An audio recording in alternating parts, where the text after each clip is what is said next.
Ramagundam MLA Raj Thakur Makkhan Singh తీరుపై మాజీ MLA Korukanti Chander తీవ్రస్థాయిలో ధ్వజమెత్తారు.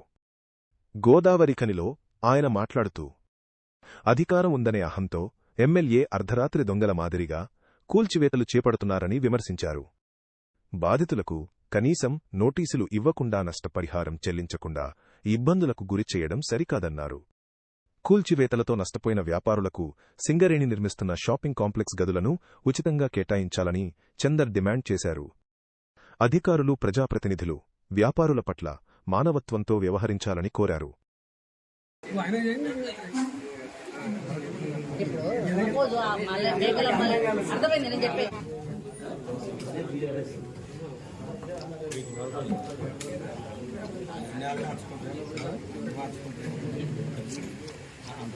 రామగుండం నియోజకవర్గంలో రాత్రిపూట కూల్చుడు అనేది రాజ్ ఠాకూర్ మక్కన్ సింగ్ ఎమ్మెల్యే గారితోనే అవుతా ఉన్నది.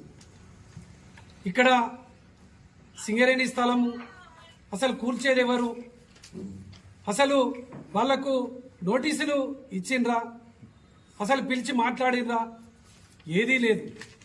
ఇక్కడ ఇష్టరాజ్యంగా అధికారం ఉన్నది కదా, ఏదైనా నేను చెప్పింది నడుస్తుంది, చేసింది అందరు చూస్తారని చెప్పేసి ఇష్టం ఉన్నటువంటి రీతిలో గత 2 ఏళ్లుగా ఇక్కడ కూల్చివేతల పర్వం నడుస్తూ ఉన్నది.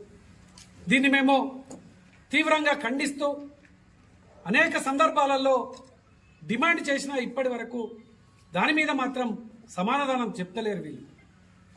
అసలు నష్టపోయినటువంటి వాళ్లకు ₹1 నష్టపరిహారం ఇచ్చిందంటే ఇప్పటి వరకు ఇవ్వలేదు. మరి కూల్చేది ఎవరు అని ఒక ప్రకటన చేసిరంటే ఎమ్మెల్యే చేయడు, అధికారులు చేయరు.